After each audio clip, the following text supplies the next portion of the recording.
Zoey's Extraordinary Playlist is an emotional roller coaster where Zoey encounters people in her life, unknowingly singing to them their feelings and their thoughts through song and dance. I'm Rob LaCouria, Senior Editor at Gold Derby, and I'm here with showrunner Austin Winsberg. Austin, this show wears its heart on its sleeve. I've said this to quite a few people from your show already. I think it proved that there's room for emotion and empathy and honesty and earnestness on our TVs. What are your thoughts? I agree with you. I thank you for the compliments, and I don't know if it was entirely my intention to have that be the qualities that come out in the show. Maybe it's part of my personality a little bit, but I think certainly the idea of empathy and the idea of connecting with your fellow man and listening and not judging a book by its cover and realizing there might be stuff going on beneath the surface for everybody. I think those are certainly ideas that resonate right now and things that people can relate to. And I don't know, I still also try to undercut all of it with comedy and satire at times and that kind of stuff and pop culture references. So it's not my intention to go full bore into the emotion and the earnestness. I think sometimes the emotion is stronger when you can undercut it with comedy, or when comedy and emotion can coexist in the same scene.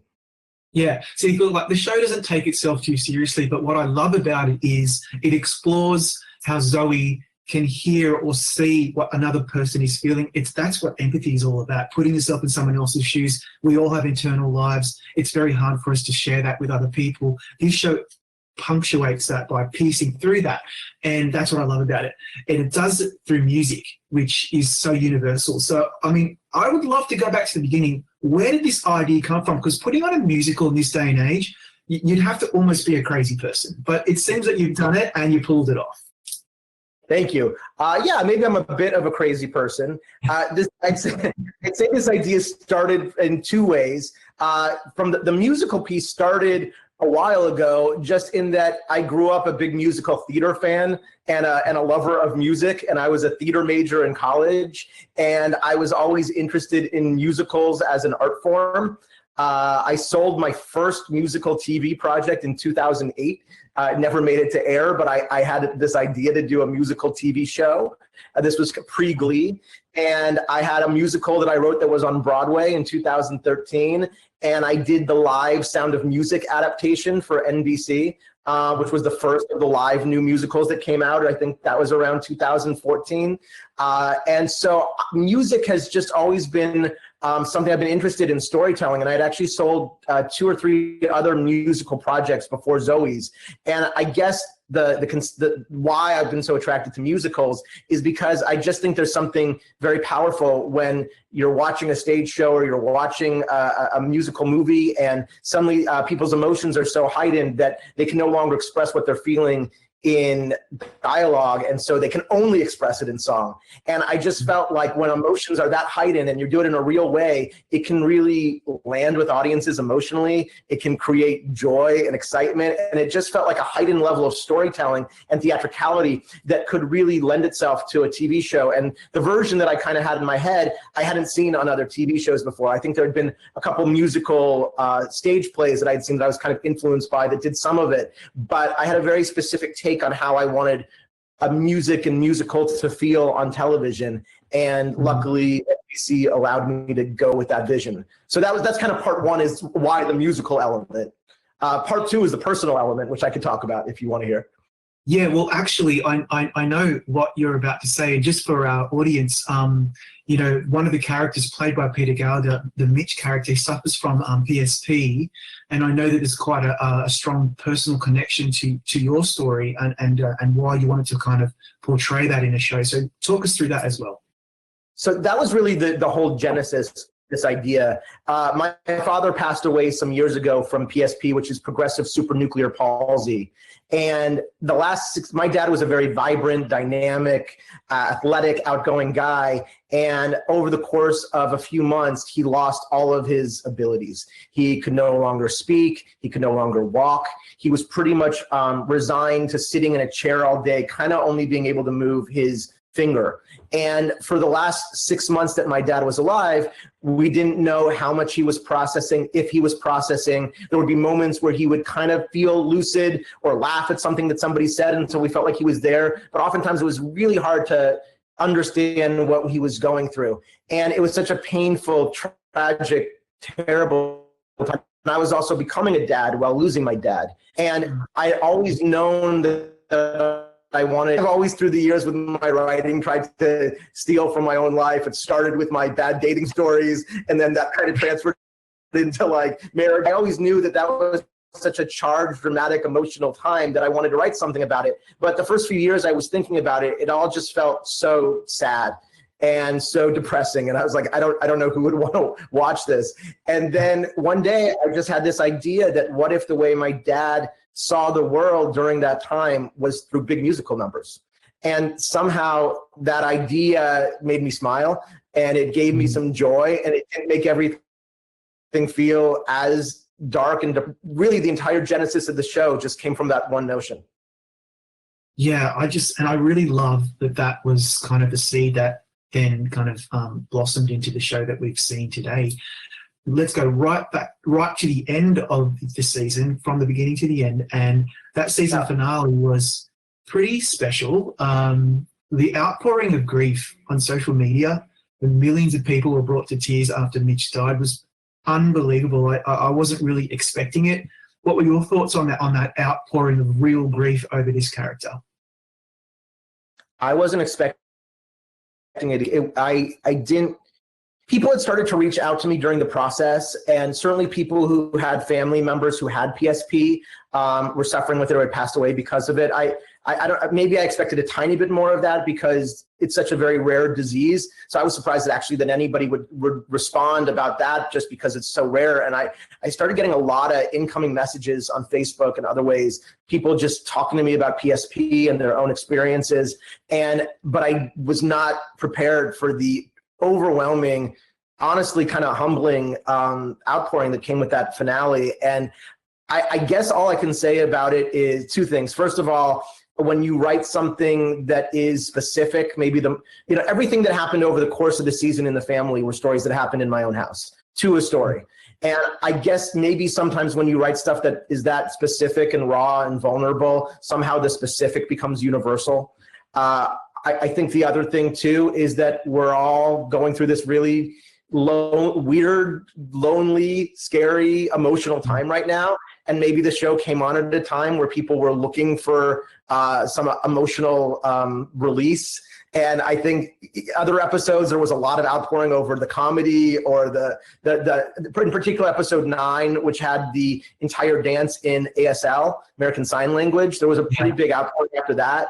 But I guess, the collective grief of the world as we're all living through Corona, I think maybe there were certain elements with that maybe resonated with people. And also just the idea of losing a loved one or losing a parent. I think everybody can either relate to the fear of that, assuming they have positive relationships with their parents, that they can relate to the fears of that, or they've been through a version of that with a parent or a grandparent. And the idea of hospice and home care and all that stuff, I guess it's just a lot of it resonated. And I've tried my best to respond to a lot of the people who've reached out to me, but it was certainly more than I ever expected or anticipated. Well, that reminds me that, to me, this show is like the perfect antidote for so much of the misery and sadness that we're currently living through. And it came out at just the right time. It was almost kismet that it happened that way. What are your thoughts on how people have been resonating with the show because it makes them feel good? I mean, listen, it certainly wasn't by our own design. We didn't anticipate this pandemic. I think that, I think this is part of why I've always wanted to do musicals at their core can be so many things. They can be joyful. They can be comedic, they can be light. When people are singing and dancing, that is automatically an expression of exuberance and excitement, and you feel something differently when your body starts moving in that way. And certainly with the kinds of songs that we had in the show, I think even though the show deals with sad topics at times, I think the overwhelming, hopefully, feeling of the show is one of joy and optimism and hope that there's been a lot of TV over the last several years that have these dark anti-hero characters and these dark cable streaming shows. And I just always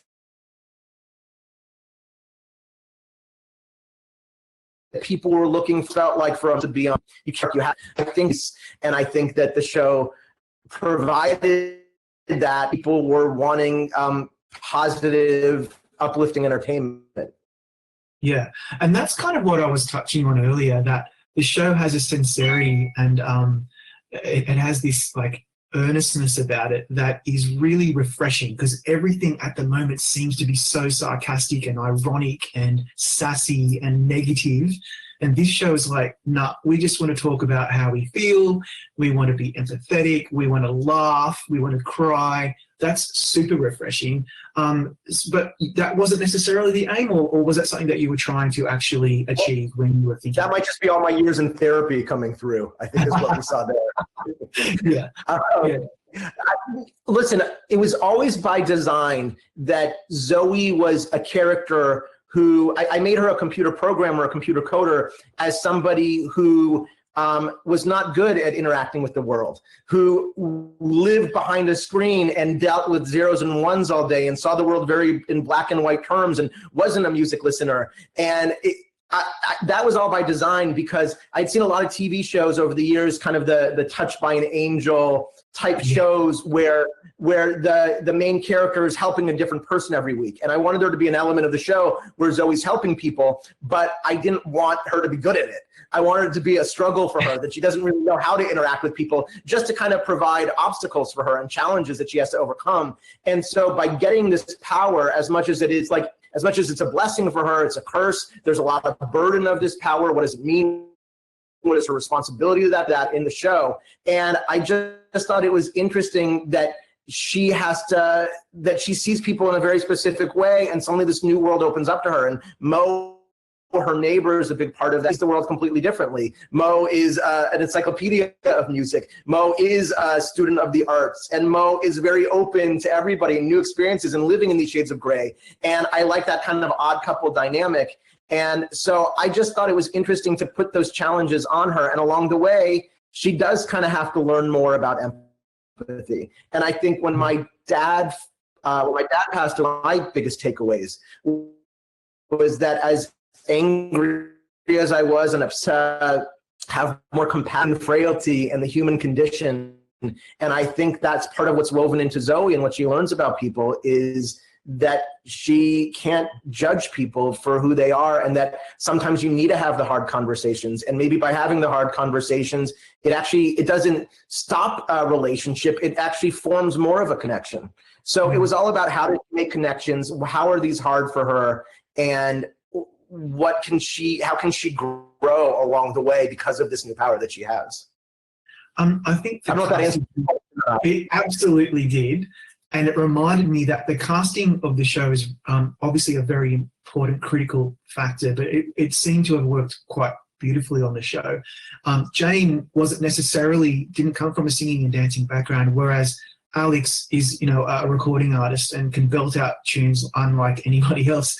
Talk us through the casting, for example. Where did a gender fluid character come from? Was that something that you wanted to put on, or did it come through the casting?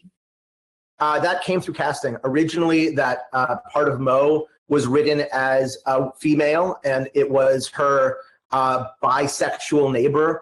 And it was always by design that they were going to be a kind of an odd couple, that there was a very clear disparity between Zoey, who is very computer-oriented and square in her way, and Mo, who's much more open and expressive. But we saw something like 300 women for that part, and it never felt that interesting or fresh to me. And then Alex came in, and Alex is so many things, and he's just, besides from his incredible singing voice, he is just that open, honest, living his true life experience. And I just thought about San Francisco, and I thought about a character playing off of Zoey, and I just thought this feels more interesting and more daring for network television. And I love the way he read the lines, and I just then once I thought like, oh, this is way better, then it was just how do we be as authentic to who Alex is and true to his own experiences. And episode 4, which is the whole episode for him and his relationship to the church, that is all taken from Alex's own life. And I had a lot of conversations with him along the way about his dating life, his relationships, his relationship to faith, everything with him, because part of my philosophy with the show is once I cast the actors, kind of learning who they are and what they're about and trying to play into that, because I think the best stuff comes out of what's real. And that was my philosophy with my family stuff. And that was my philosophy with some of the people we cast as well. Yeah, it's so interesting. And that's what I mean about the show's casting being really fascinating, because it's quite a diverse cross-section of society. And I'm going to completely change tone because I'm really curious about something. You're working on a musical with pop music. So these are songs that reside in all of us that we understand and we recognize. And you get your heart set on certain songs, I imagine. How difficult is it then to secure the rights for them, or do you just leave that up to the lawyers? And then what if you can't get a song? Like, have you had that experience where there was a song you just had to get and perhaps maybe you didn't, or you did and you were glad you got it? Yeah, I mean, that's a multi-tiered question. So the first part of that question is that we had an amazing music supervisor on the show named Jen Ross, and she had done Empire and some other shows before ours. So she has a pretty clear understanding of, in particular, might be tougher to get than others. So in the process, when I'm breaking a story in the room, I will text Jen when we come up with a song idea and say, what about this song? Is this song hard to get? Is this song easy to get? What's the story? And there were certain artists from the very beginning that she would tell me, stay away from this artist. You're never going to get this artist. It's impossible. I've had a million times. Then there were other artists, and it's not always who you think it is. And then there's other artists who would be like, no problem at all. We can get that for you today. And then there were like 5 or 6 artists that it was like, I've had a very hard time with these people in the past. It is very unlikely that you will get this song. But if you want to reach out to them directly and write them an email or a letter telling them why this is important, what this means to you, what you're trying to do with that song, it's possible we can get it. And literally, there was only one song that we went after the entire season that we did not get. And the only reason we didn't get it was because it was very closely aligned to a movie and to the death of an actor that I didn't know about. I didn't know that it had that correlation, and they just didn't want it in another form because it had already been used in another way. And every other song, I mean, the biggest nail biter of all was Moon Dance in episode 2. That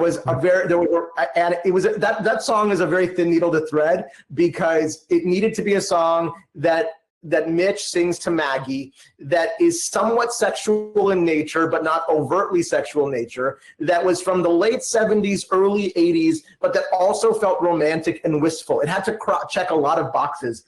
And we certain songs along the way, we'd have a couple backups, but that song was like my ride or die. I need this song. And thankfully, literally, it was a nail biter. It was literally like, if we don't get this song in the next 2 hours, we have to move on because we got to record it tomorrow and shoot it on Thursday or something like that. And thankfully, on the last day, the last hour, we got that song. But there were 4 or 5 others that I also had to really appeal to the artists, and they all said yes. Wow, it's amazing. I always wondered that, so I'm glad you answered it. I have a final question. And that is, we've talked about what the show means to people and on social media and fans, and it's been quite successful. But what about you personally? Now that all is said and done for season 1, was it a catharsis for you? And at the end of the day, how are you feeling about how the show came out for you personally? I think there's kind of 2 pieces of that for me. The first one is just pride in the show itself. I mean, we did something that was really challenging and really impossible, not only to do a musical on network television, but we only had 8 days to shoot an episode. We had something like 5 or 6 musical numbers per episode. I have to give a little shout out to Mandy Moore, our choreographer, who was not the actress Mandy Moore, but she was my right hand through the entire experience. We visualized so many of those musical numbers together. Every one of those numbers has a conceit or an emotional idea behind it. And I firmly believe that the strength in the show and what it resonates with people comes so much from Mandy's vision. So the first thing I'm most proud of is the work that Mandy and I did together, and the relationship that we formed with each other. And I just feel like so much time, I've written on a bunch of TV shows and sold a lot of pilots, and so many times the network is always coming in and noting you to death and changing everything. And I feel like this was the first show I've ever worked on where they allowed the show to be what we wanted the show to be. And I really feel proud of the group of people that were involved and proud of what we were able to achieve. And I feel like the show on its own terms is very close to what I intended. So I'm proud of the work from that respect. And then the other respect of that is just kind of bearing my soul every week and bearing my family's emotions and drama and tragedy. That got intense at times. And there were times on set where Peter Gallagher channeled my father and looked kind of like my dad. And there would be some times where I would be able to compartmentalize it and say it's just a TV show. And there would be other moments where he would give a look or do a gesture that would be exactly like my dad. And it would kind of take my breath away, or I would start to tear up and I would have to leave set. And when all was said and done, there were, I feel, I'm happy with the work that we did. It definitely felt vulnerable at times. I remember after the finale feeling kind of emotionally raw and exposed, but I also feel like I set out to tell the story of what happened and what that last 6 months looked like. And so I think that we were true to that experience. What a dream, mate. That's amazing. And we congratulate you. Sorry to interrupt, but let me just say one last time, doing scenes where I got to see my father and mother dance again, or I got to kind of have my own wish fulfillment. I was by my dad's side when he passed, and to have that moment where they got to leave that room and not be there for the ugly end. So I did get to have some of my own wish fulfillment moments within that, and that felt impactful. Yeah, and it's not like you can say that every day. Like, what a privilege. And we have our fingers crossed that you get to continue doing so for season 2. We'll just have to wait and see. But in the meantime, Austin, thanks so much for your time, and congratulations on a really great season 1. Thank you so much. I appreciate it. Now, to all playlist fans, go to Gold Derby, make your predictions, and don't forget to click subscribe. We've got lots of contender chats just like this one with Austin.